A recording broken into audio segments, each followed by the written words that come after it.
ଆମର ଆରୁଆ ଗ୍ରାମବାସୀ ଆମର ପୂର୍ବତନ ବିଧାୟକ ପ୍ରଣବ ବଳବନ୍ତରାୟଙ୍କୁ ହିଙ୍ଗୁଳା ଯଜ୍ଞଙ୍କୁ ସେଟାକୁ ଡାକିଥିଲେ।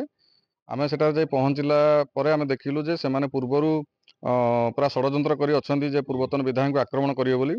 ଆମେ ଯେତେବେଳେ ଦେଖିଲୁ ସେଠି ବାଡ଼ି ଆଉ ଭୁଜାଲି ଫୁଜାଲି ସବୁ ଧରିକି ଆସିଛନ୍ତି ଏବଂ ପୂର୍ବତନ ବିଧାୟକଙ୍କ ଗାଡ଼ିକୁ ମଧ୍ୟ ବାଡ଼ିଲେ।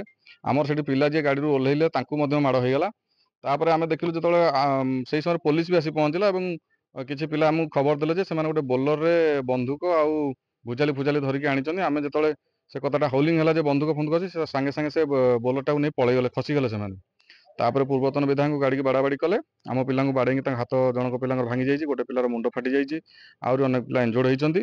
ତେଣୁ ଏଟା ହେଉଛି ଆମର ବିଶେଷ କରି ଯାହା ଆମେ ସେଠୁ ଖବର ପାଇଲୁ ଯେ ମନୋଜ ସାମଲ ଏବଂ ରତିକାନ୍ତ ଜେନା ଏ ଦି ଜଣ ସବୁ ପିଲାଙ୍କୁ ମଦ ପିଆଇ ତାଙ୍କୁ ଉସ୍କେଇକି ଏ ଆକ୍ରମଣ ଏ ଘଟଣାଟି କରିଛନ୍ତି।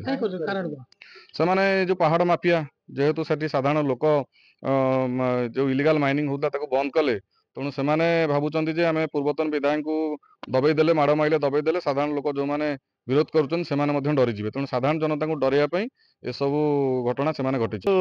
ଯୋଉ ଆରୁଆରେ ହିଙ୍ଗୁଳା ଯାତ୍ରା ହଉଥିଲା, ପୂର୍ବତନ ଆରୁଆବାସୀ ପୂର୍ବତନ ବିଧାୟକଙ୍କୁ ନିମନ୍ତ୍ରଣ କରିଥିଲେ।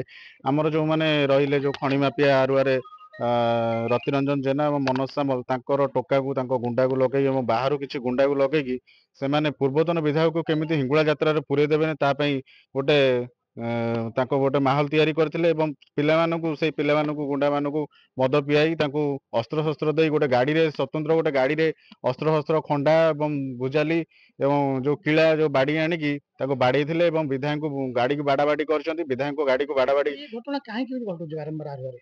ଏମିତି ଆରୁଆରେ ଘଟୁଛି ଯେ ସେମାନେ ଚାହୁଁଛନ୍ତି, ସେମାନେ ଯୋଉ ଖଣି ଚଲାଉଛନ୍ତି, ଇଲିଗାଲି ଖଣି ଚଲାଉଛନ୍ତି, ତାପରେ କୌଣସି ସରକାର ପଦକ୍ଷେପ ନେଉନାହାନ୍ତି।